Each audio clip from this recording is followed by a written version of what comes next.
Hello बच्चों, कैसे हो आप। आज हम कक्षा 5 सामाजिक ज्ञान की वर्कशीट हल करेंगे, पाठ जल परिवहन। तो चलिए वर्कशीट हल करते हैं। प्रश्न 1, उपयुक्त शब्दों का चुनाव कर खाली स्थान भरिए। कैप्सूल, मिस्रवासियों, इराक, ब्रिटेन, ढो। ये कुछ शब्द दिए गए हैं, हमें सही शब्द को चुनकर खाली स्थान में भरना है। तो चलिए पहला करते हैं। मेसोपोटामिया का वर्तमान नाम डैश है, तो यहाँ इराक लिखेंगे। दूसरा, नाव में पाल का इस्तेमाल सबसे पहले डैश ने किया था, तो यहाँ मिस्रवासियों लिखेंगे। तीसरा, केरल राज्य में पहली बार अरब के व्यापारी डैश नामक जहाज से भारत आए थे, तो यहाँ ढो लिखेंगे।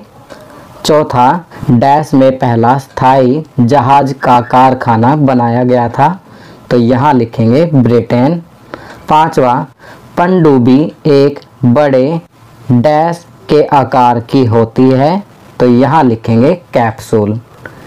प्रश्न 2, निम्नलिखित प्रश्नों के उत्तर दीजिए। पहला, टैंकर किसे कहते हैं, तो यहाँ लिखेंगे तेल की ढुलाई वाले जहाज़ों को टैंकर कहते हैं। चलिए आगे बढ़ते हैं। प्रश्न 2, जहाज बनाने में लोहे के स्थान पर स्टील का प्रयोग क्यों किया जाता है, तो इसका उत्तर लिखेंगे क्योंकि स्टील के बने जहाज़ों में जंग लगने की समस्या नहीं होती है। प्रश्न 3, किस देश ने दुनिया की सबसे पहली पनडुब्बी बनाई थी, तो इसका उत्तर लिखेंगे संयुक्त राज्य अमेरिका ने दुनिया की सबसे पहली पनडुब्बी बनाई थी। चलिए आगे बढ़ते हैं। प्रश्न 4, पनडुब्बियों का प्रयोग मुख्यतः किस लिए किया जाता है, तो इसका उत्तर लिखेंगे पनडुब्बियों का मुख्यतः प्रयोग समुद्र में शत्रु के जहाज़ों को नष्ट करने के लिए किया जाता है। प्रश्न 5, नाव पर पाल क्यों लगाया जाता है, तो इसका उत्तर लिखेंगे क्योंकि पाल हवा के दबाव से नाव को आगे बढ़ाती है। प्रश्न 3, मिलान कीजिए। पहला, नाव के पाल का सबसे पहले उपयोग, तो इसका मिलान करेंगे मिस्रवासी। दूसरा, पहले युद्धपोत में आगे लगी नोक, तो इसका मिलान करेंगे रैम से। तीसरा, भारत में पहली बार आए अरब व्यापारियों का जहाज, तो इसका मिलान करेंगे क ढो से। चौथा, पानी की गहराई में गोता लगाकर चलने वाला जहाज, तो इसका मिलान करेंगे ग पनडुब्बी से। पांचवा, जहाज को चलाने वाले चप्पू की जगह स्टील का पंखा, तो इसका मिलान करेंगे गोदक, जिसे प्रोपेलर भी कहते हैं से। चलिए आगे बढ़ते हैं। जीवन कौशल, तकनीक के बिना जीवन। प्यारे बच्चों, आज मानव ने विभिन्न तकनीकियों से अपनी सुख सुविधाओं के लिए विभिन्न वस्तुओं का आविष्कार कर लिया है। इन आविष्कारों से समय और धन की बचत होती है। प्राचीन काल में लोग तकनीकी सुविधाओं के बिना अपना जीवन कैसे जीते थे, सोचिए व लिखिए। तो बच्चों, जीवन कौशल में तकनीक के बिना जीवन के बारे में बताया गया है कि आज मानव ने विभिन्न तकनीकियों से अपनी सुख सुविधाओं के लिए विभिन्न वस्तुओं का आविष्कार कर लिया है।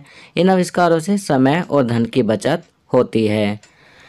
प्राचीन काल के लोग तकनीकी सुविधाओं के बिना अपना जीवन कैसे जीते थे, इसके बारे में आपको बताना है। तो इसका उत्तर आप स्वयं लिखेंगे, आप सोचकर लिखेंगे कि प्राचीन काल में लोग तकनीकी सुविधाओं के बिना अपना जीवन कैसे जीते थे। आपकी सुविधा के लिए मैं यहाँ लिख रहा हूँ, प्राचीन काल में लोगों का जीवन तकनीकी सुविधाओं के बिना कठिन परंतु शांतिपूर्ण था।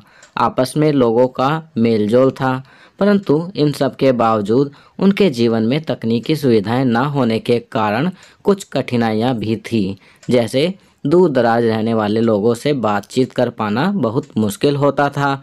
कहीं भी आने जाने में अधिक समय लगता था। चलिए आगे बढ़ते हैं। संस्कारशाला छोटी छोटी पर बड़ी बातें। हमें वो काम करना चाहिए जो सही हो, ना कि वो जो आसान हो। तो यहाँ पर कहा गया है कि हमें वो काम करना चाहिए जो सही हो, ना कि वो जो आसान हो। खाना पीना, हरी सब्जियाँ जैसे पालक, सरसों का साग, मटर, मेथी आदि इत्यादि। गतिविधि, प्रदूषण से बचने के लिए आप जो भी उपाय कर रहे हो उसके बारे में बताइए। तो यहाँ गतिविधि में प्रदूषण से बचने के लिए आप जो भी उपाय कर रहे हैं उनके बारे में आपको बताना है। जैसे आप सुबह शाम अपने घर के बाहर पानी का छिड़काव करते हैं। आपने अपने घर में अगर प्रदूषण से बचाव के लिए इंडोर प्लांट्स लगाए हुए हैं तो आप उनके बारे में बता सकते हैं। आपने जो जो उपाय किए हैं आप उनके बारे में बताएंगे। आप इसका वीडियो बनाकर अपने अध्यापक को भेज सकते हैं। खेल, कोई भी खेल जो हम घर के अंदर रहकर खेल सकते हैं।